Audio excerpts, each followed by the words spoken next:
Glória a Deus. 1 Pedro, capítulo 1, versículo de número 2. O tema da mensagem de hoje será eleitos para uma vida santa. Está escrito assim: eleitos segundo a presciência de Deus Pai, em santificação do Espírito, para a obediência e aspersão do sangue de Jesus Cristo, graça e paz vos sejam multiplicadas. Amém? Amém. Glória a Deus. Irmãos, eu disse que esse versículo ele era interessante, porque Pedro, quando ele está escrevendo, ele escreve a sua segunda epístola, ele faz um certo comentário que é no mínimo, ele devia estar tentando usar de humor, vamos dizer assim. Era no mínimo uma piada o que Pedro está tentando fazer. E 2 Pedro, no capítulo 3, versículo 15, notem isso. Olha o que Pedro está falando. Tende por salvação e longanimidade de nosso Senhor, como também o nosso irmão Paulo. Ele vai falar de Paulo. Vos escreveu segundo a sabedoria que lhe foi dada. Olha só o comentário de Pedro sobre Paulo. Versículo 16. Falando disto, como em todas as suas epístolas, falando de Paulo, entre as quais há pontos difíceis de entender, que os indoutos e inconstantes torcem igualmente as outras escrituras. Pedro, ele olha para Paulo e ele comenta e fala assim: Paulo escreve em todas as suas epístolas coisas que é difícil de entender. Aí a gente imagina que Pedro vai usar um linguajar simples, uma palavra simples. Aí quando nós olhamos, logo no começo, 1 Pedro, no capítulo de número 1, versículo 2, ele começa falando, eleitos, já falando de eleição, segundo a presciência de Deus Pai. O que seria essa presciência de Deus Pai? Aí ele fala que é em santificação do Espírito. Ele não fala que é a sua santificação, mas santificação do Espírito, para obediência e aspersão do sangue de Jesus Cristo. Irmãos, se tem algum versículo difícil de se entender, é esse de Pedro. Aí ele diz que Paulo é difícil de entender, e para nós entendermos Pedro, nós vamos ter que ir para Paulo. Olha que coisa. Pedro, ele está falando aqui, tem a Trindade, tem o Deus Pai, tem o Espírito, tem Jesus, tem algumas doutrinas envolvidas, e para esta noite, nós veremos com a ajuda de Deus, vamos dividir em 3 partes essa mensagem, para tentar ficar um pouco mais simples o nosso entendimento, sobre isso que Pedro está falando. E eu gostaria de dividir em 3 partes, vamos falar sobre eleitos por Deus, vamos falar sobre a santificação do Espírito e também falar um pouco sobre a obediência e aspersão do sangue de Jesus. Para essa primeira parte, eleitos por Deus. Irmãos, vou fazer uma pergunta. Quantos aqui creem na doutrina da eleição ou na doutrina da predestinação? Levante as mãos.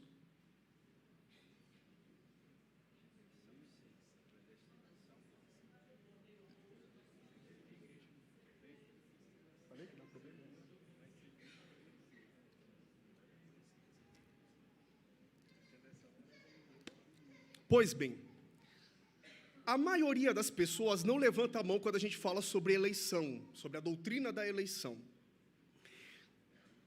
Um grande motivo disso, se eu perguntar quem aqui crê que o Senhor Jesus Cristo morreu e ressuscitou no 3º dia, todo mundo vai levantar as mãos, porque é uma mensagem pregada. Agora, nós não pregamos sobre eleição. O fato de não pregar acaba fazendo com que as pessoas deixem de crer, deixem de acreditar.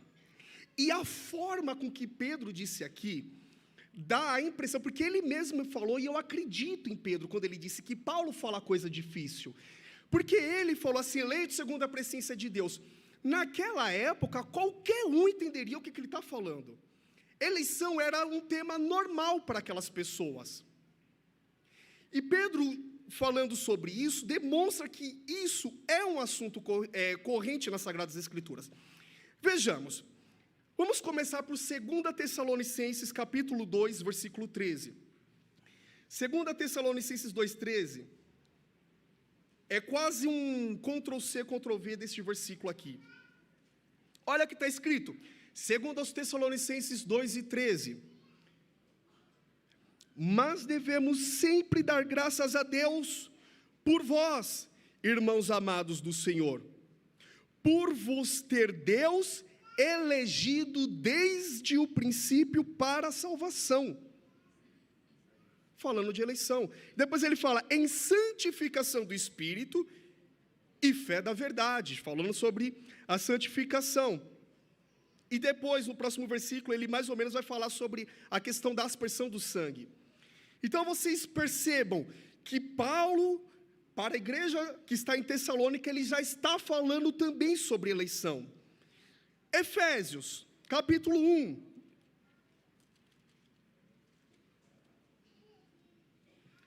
Vejam só isso. Eu vou separar somente 3 referências fora essa de Pedro, para que os irmãos vejam que este é um assunto bíblico. Efésios capítulo 1, versículo 4. Como também nos elegeu nele antes da fundação do mundo,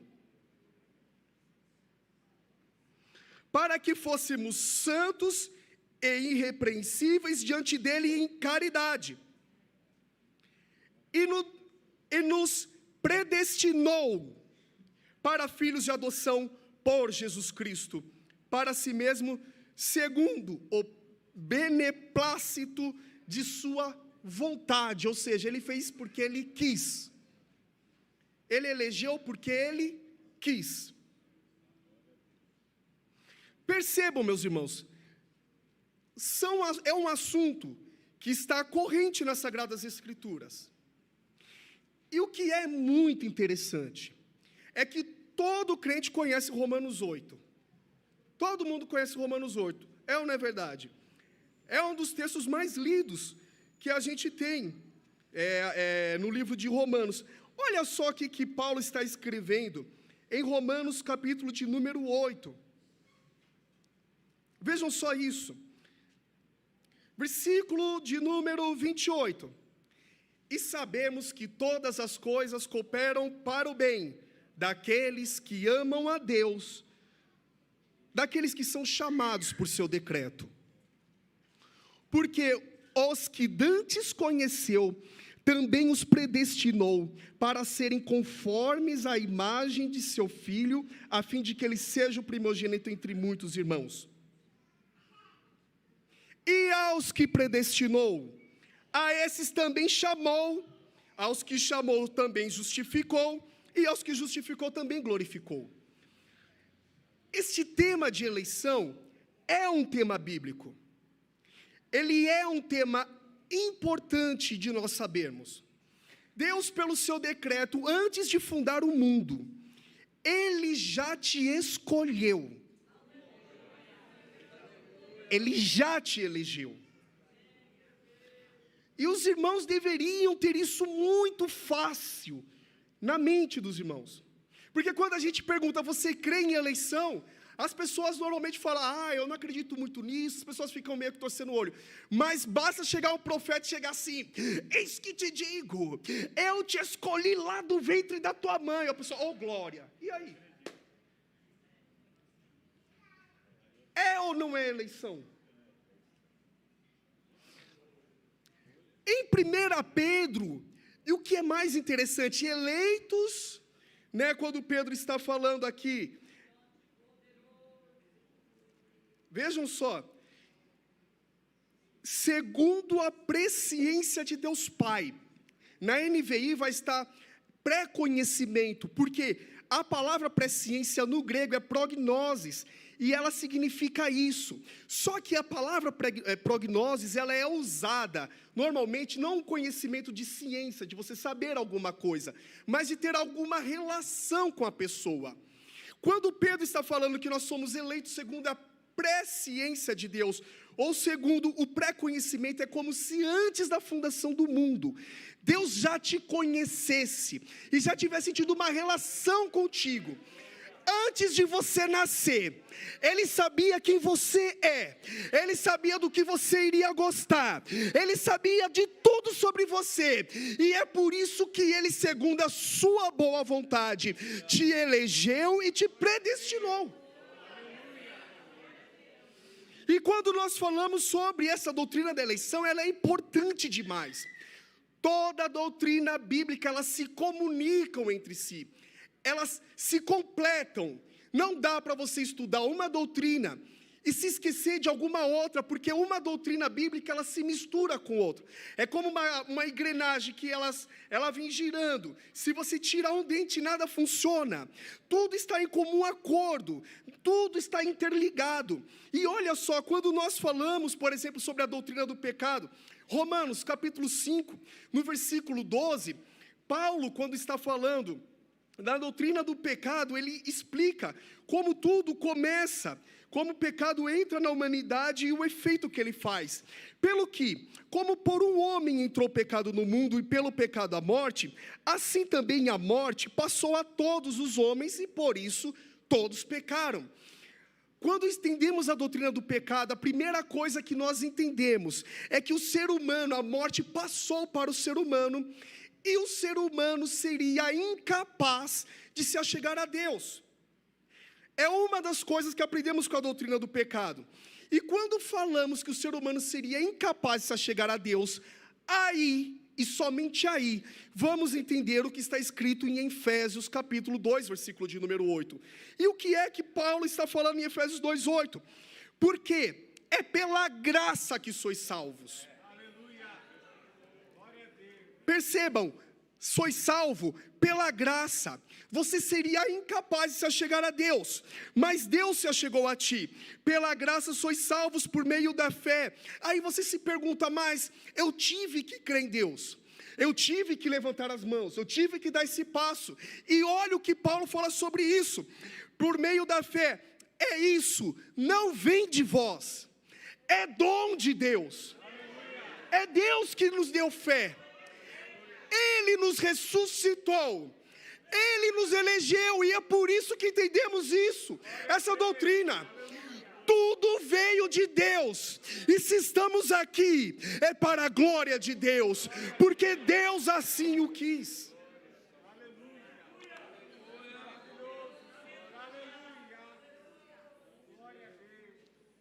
Segundo ponto que essa doutrina é importante, porque ela quebra o nosso ego.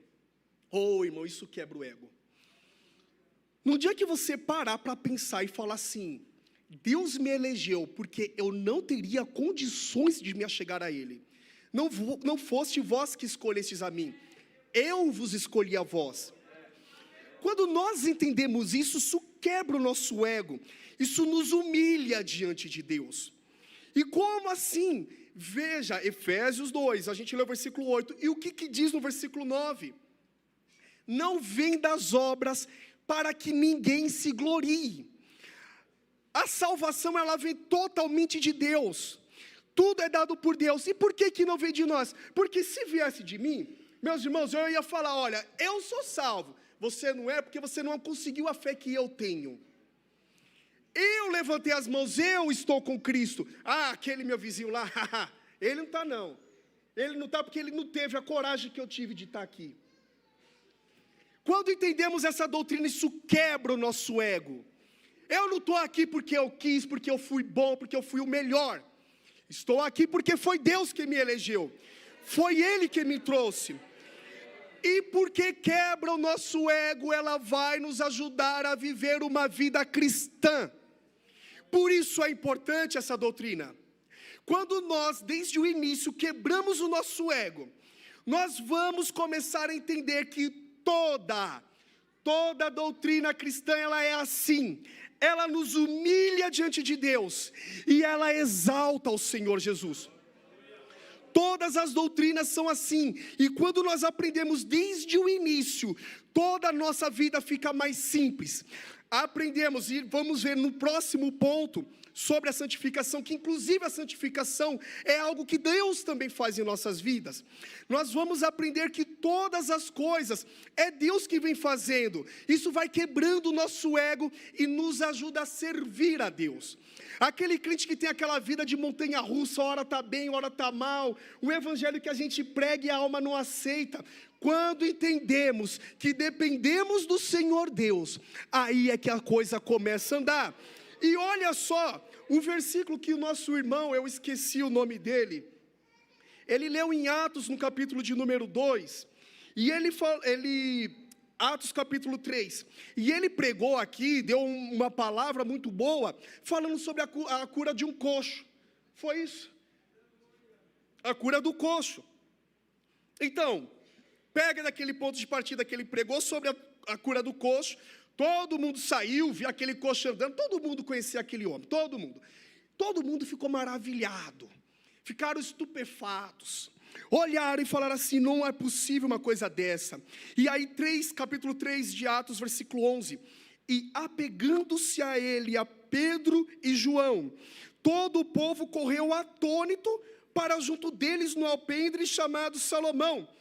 E quando Pedro viu isso, disse ao povo, varões israelitas, por que vos maravilhai disto? O povo viu a cura, conhecia o homem, aí olharam e falaram assim, vamos lá atrás desse homem aí, o que é que tem nele? Como que ele conseguiu um tal feito? Pedro olhou e falou assim, mas por que vocês se maravilham? Ou porque olhai tanto para nós, como se por nossa própria virtude ou poder ou santidade fizéssemos andar este homem? Pedro, ele olha e fala assim, vocês estão pensando que fui eu que fiz? A história vai continuar, e Pedro e João são colocados agora lá no Sinédrio, chamam o sumo sacerdote, chamam os principais, os saduceus, os escribas, e começam a questionar a Pedro e João, como foi que você fez isso? O que foi que aconteceu? O que é que você está pregando? Mas quando Pedro olha, meus irmãos amados, Pedro chega e diz para eles, quando eles estavam sendo interrogados, capítulo 4, versículo 9, visto que hoje somos interrogados acerca do benefício feito ao homem enfermo e do modo como foi curado, seja conhecido de vós todos e de todo o povo de Israel, que em nome de Jesus Cristo Nazareno, aquele a quem vós crucificaste e a quem Deus ressuscitou dos mortos, em nome deste é que este homem está são diante de vocês. Não veio de mim, não sou eu que tenho o poder de curar coxo, não sou eu que tenho o poder de ganhar almas, de convencer, não sou eu que tenho o poder de batizar com o Espírito Santo, não sou eu que tenho o poder para fazer A ou B, acreditar ou deixar de acreditar, mas tudo é feito em nome de Deus, e sobre o poder de Deus é que todas as coisas acontecem.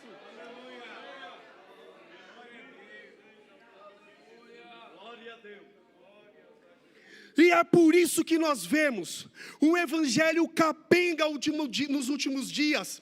Nós vemos um evangelho na qual os homens estão se exaltando. Fui eu que cantei, fui eu que preguei, fui eu que ganhei almas, fui eu que ensinei, fui eu que trouxe, fui eu quem fiz. E quando uma pessoa é curada, foi a minha oração que curou. Ei, você não pode nada, mas tem um Deus lá do céu, que é Ele que faz todas as coisas. Precisamos crer no poder de Deus e entender que tudo é Ele quem faz em nossas vidas.